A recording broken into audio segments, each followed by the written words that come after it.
Directora de Epidemiología de la Secretaría de Salud de Sonora. Buenos días. Muy buenos días, Luis Alberto. Muchas gracias, como siempre. Gracias a ti. También, a ver, platícanos, ¿qué está haciendo la Secretaría de Salud como medidas preventivas para el coronavirus en el estado?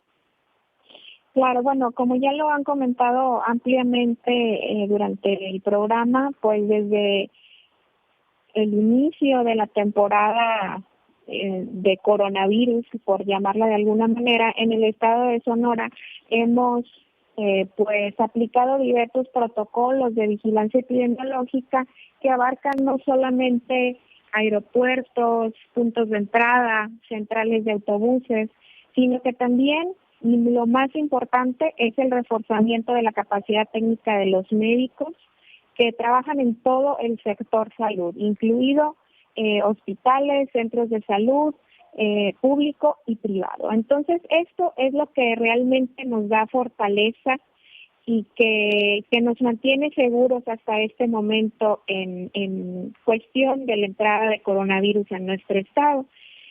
Desde que nos enteramos de que este padecimiento ya estaba vigente en el país, hemos redoblado incluso algunas de las acciones, sobre todo la capacitación del personal de salud, porque déjame decirte que ninguno de estos 5 casos llegó con síntomas al país. Es decir, no hubiera sido posible detectarlos en un aeropuerto. Estos 5 casos o fueron identificados a través de seguimiento de contactos o fueron a solicitar atención médica a un hospital o centro de salud y basado en que cumplían definición operacional, es que entonces fueron notificados como casos sospechosos y posteriormente estudiados. Entonces, con esta experiencia reforzamos nuestra intención de mantener correctamente capacitado al personal de salud para que pueda detectar y aislar oportunamente a cualquier caso sospechoso por coronavirus. ¿Hay la capacidad suficiente del sector Sonora para atender esta crisis que pudiera venir, Dénica?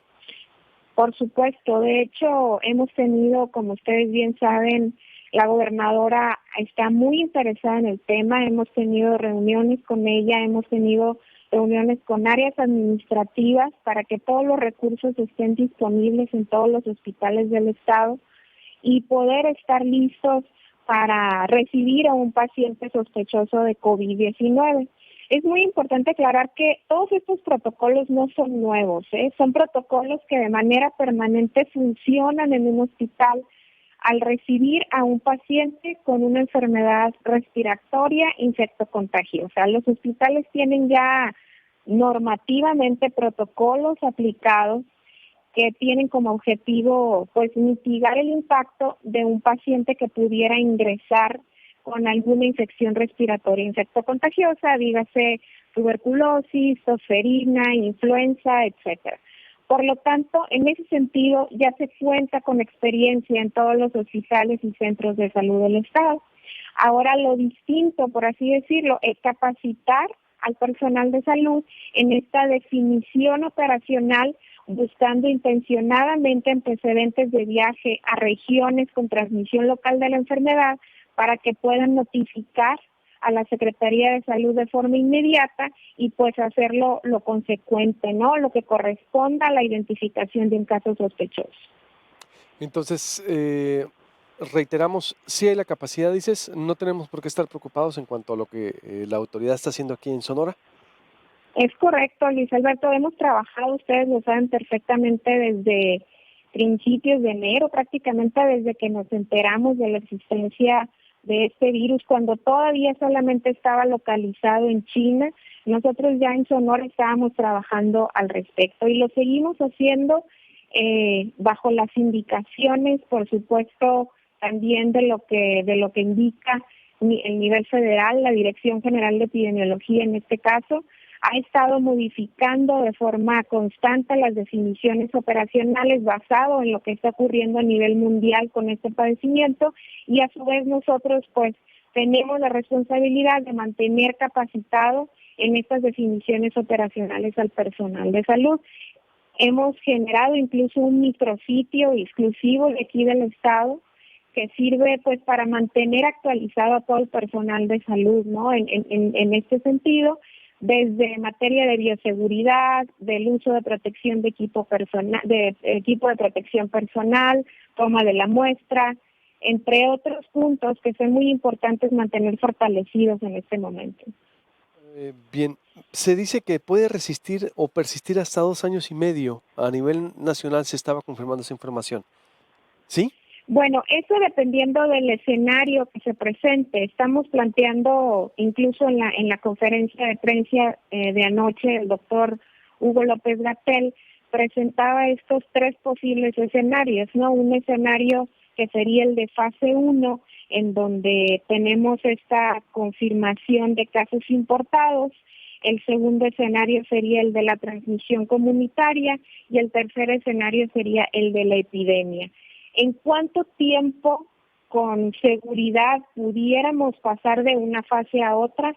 Eso no es preciso, porque pudiéramos solamente quedarnos en fase uno, en esta introducción solamente de casos importados o en pequeños brotes de transmisión comunitaria sin llegar a una epidemia. Entonces, son estimaciones que se hacen con base en modelajes matemáticos que se usan en epidemiología, pero esto no significa que esto tiene que pasar de forma categórica, ¿no? Son predicciones, sin embargo, pudiéramos no llegar ni siquiera a una fase 2 de este padecimiento, o quedarnos solamente en fase 2 y nunca llegar a una fase 3. Entonces, sin embargo, la responsabilidad de la parte epidemiológica, del análisis epidemiológico de este padecimiento es precisamente informar respecto a todos los escenarios posibles, ¿no? Sin embargo, no están asegurando que esto vaya a suceder.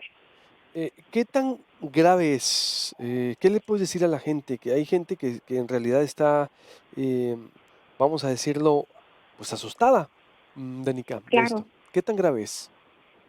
Bueno, ya lo hemos dicho también en otras ocasiones, esta enfermedad tiene un comportamiento que es clínicamente moderado. Todos los casos que se han presentado aquí en México han tenido una presentación leve. El paciente que estuvo hospitalizado, bueno, que permanece hospitalizado en el INER fue únicamente de forma precautoria, sin embargo, este paciente nunca presentó una enfermedad grave.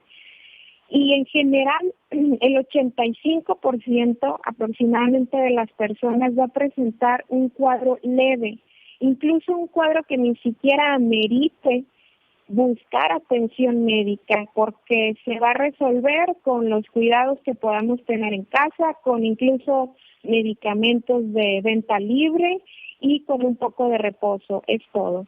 Esta enfermedad no es más, actualmente no es más peligrosa que la influenza, ¿no? Esto es algo que ¿Sí, Danica? hemos insistido ya en otras participaciones ahí con ustedes, no es más grave que la influenza. Entró, no sé, una falla. Puedes repetir, dices, no es más grave que la influenza, el No, coronavirus. correcto.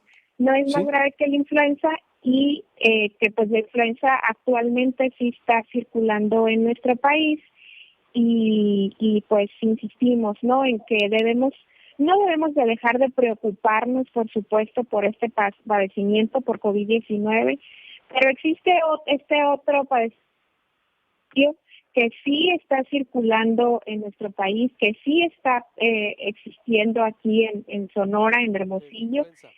¿Cuántos que es casos la van? influenza. Hasta el momento tenemos poco más de 150 casos confirmados. Este dato lo vamos a actualizar hoy por la tarde porque, como debes de saber, pues es muy cambiante, pero estamos ante una temporada H1, ¿verdad? alta. La H1, te refieres, H1N1. No, aquí en O influenza Sonora en general. está circulando así es, pero con predominio de influenza B. La mayoría de los casos que se han presentado aquí en Hermosillo, en Sonora en general, son ocasionados por influenza B, seguida de H1N1 y en una menor proporción H. ¿Cuántos han muerto por la Eh, influenza en el último año, por ejemplo? En el último año, bueno, en la última temporada tenemos 13 defunciones confirmadas, pero hemos llegado a tener años en donde hemos llegado a las 23 defunciones por este padecimiento. Entonces, este es un dato muy, muy importante, ¿no? Si tratamos de comparar al coronavirus, a COVID-19 con influenza, influenza tiene una letalidad mucho más alta que en este caso el coronavirus, ¿no? Influenza ha llegado a tener hasta 30% de letalidad, cuando el coronavirus hoy tiene al menos 2.4% de letalidad, ¿no? Entonces, esto nos hace entender un poco mejor cuál es el comportamiento y cuál es la magnitud de este padecimiento a nivel mundial. Muy bien, ¿algo más que desees agregar que no te haya preguntado? Yo te puedo seguir preguntando, pero sé que tienes otras entrevistas. Sí, pues medidas preventivas, eso es muy, muy importante. Lavado de manos frecuente, uso de gel con alcohol el 70%, evitar acudir a lugares si se está enfermo, de preferencia si se está enfermo, permanecer en casa y, por supuesto, mantenernos siempre alertas de todas las recomendaciones que se emiten desde la Secretaría de Salud. Muy bien, gracias, te agradezco mucho, Dénica. No, gracias a ustedes, hasta luego. ¿Qué recomendaciones hace el doctor Jesús Encina?